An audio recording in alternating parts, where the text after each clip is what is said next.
Hey guys, today I am so excited to talk to you about all things money when it comes to foster care.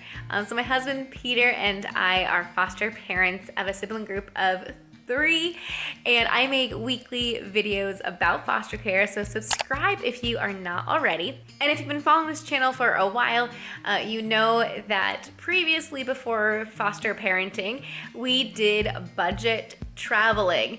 So we don't really shy away from the topic of money here on this channel. And so, well, this is kind of like a taboo subject. I'm just so pumped to get started and get into it. So first, let me say that you do not get into fostering to make money. You get into foster care because you want to help vulnerable kids be safe. But it is a big time commitment. So we are in the state of Indiana, so everything I'll be sharing is from their perspective of here. I don't really know if it's different in other states as I'm sharing. If it is different in another state, please leave it below in the comments because I'd be so interested to find out how every state does it. So there is no cost to becoming a foster parent. So before you even become foster parents, you have to have a home study done, you submit a bunch of paperwork, you have classes done, you get fingerprinted, and you even get to take a first aid class that's by the Red Cross, and all those things cost money. But you, as the foster parent going through that process, you do not pay those costs. Now, we went directly through Department of Child Services, so I don't know if you're going through a private agency, if you have to cover some of the cost of a home study. That would be something good if you know that, to leave that in the comments below. So you might have to pay something if you're going through a private agency, but again, I don't think so because we need more foster parents. And so, yeah, there are over 400,000 kids in foster care. If you have been thinking about fostering, but you're like, how does the money work? Like, I just gonna put my family in a bind. Like, how does that work?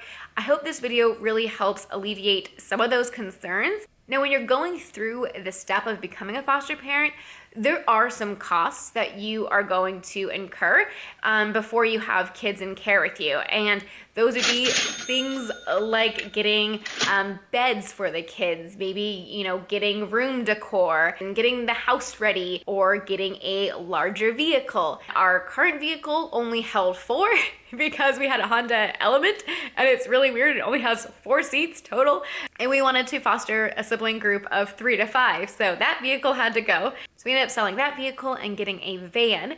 And for us, we got a used van, and the difference between the used vehicles was like $4,500. So not a ridiculous amount of money when we were upgrading from an Element to a van.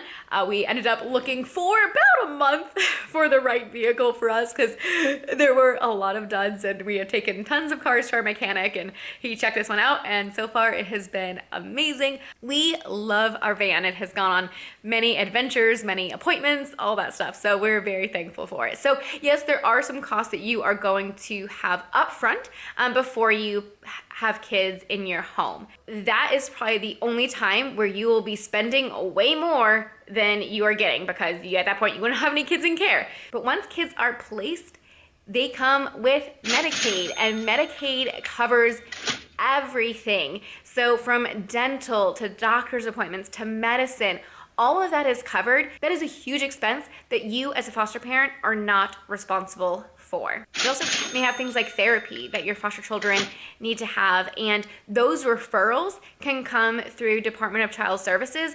And then again, that is covered. You don't have to pay anything. And what if you are a working parent and you're like, yeah, Lisa, you know, daycare is super expensive. Well, guess what? They actually have child vouchers available for select daycares. Everything with COVID kind of makes it a little bit harder. So yes, there are wait lists, but it is something that is available for you. And there are even preschools that foster children can go to for free. So do not let childcare prevent you from becoming a foster parent. And then on top of that, you also do receive a daily per diem. Now, shout out to @foster.parenting on Instagram. She came up with this amazing graphic that I'm definitely gonna show right here.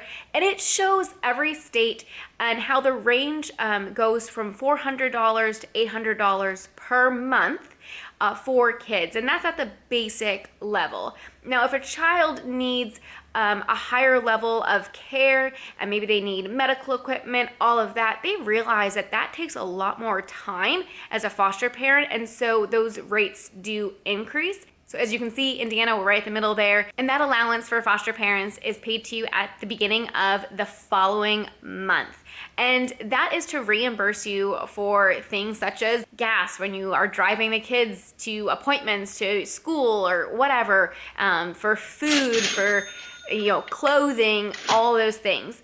Now, some states, including Indiana, gives a clothing voucher, and that is something that is given when children are first placed into care. And for Indiana, it's $200 to be spent at Burlington.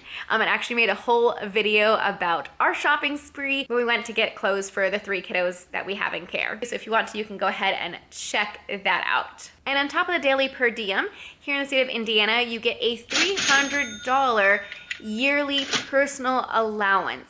And that is to be spent on things for the kids that is kind of outside the everyday, normal expenses. For this though, you do have to get approval first from the caseworker, and then you submit a receipt and it gets reimbursed.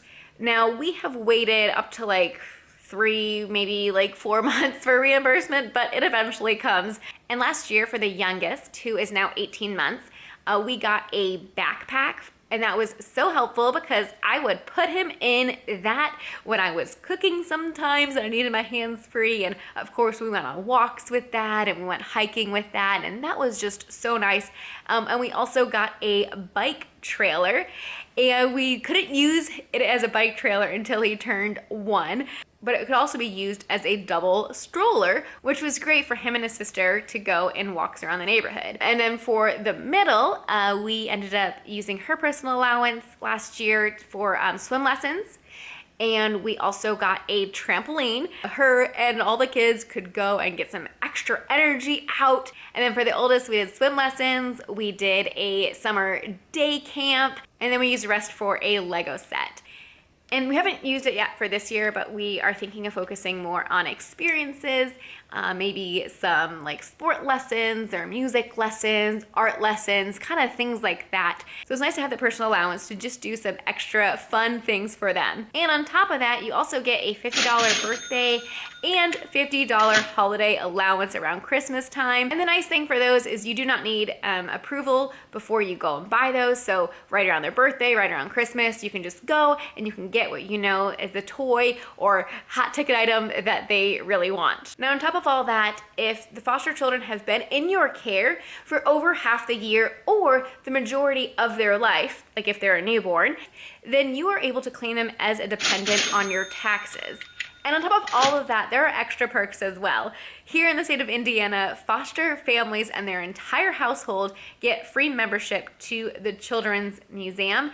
And I tell you what, this is an amazing museum. It's the world's largest children's museum. It's awesome. The kids absolutely love it. We are so thankful to be able to have free membership to that. So I'm sure there are other perks as well, but that is the one that comes to mind. The other great thing is there are also resources for foster families like foster care closets. So you can reach out to a local foster care closet. If there's not one in your area, maybe consider starting one. We are so very thankful for an amazing foster care closet close to us that has helped with diapers, and when the kids grow in the next size, I can bring them their old size and then get a new size. So it's really, really awesome to have that as a resource as well. So that's a quick rundown of all things financial for foster care. If you have any questions, please leave it below in the comments.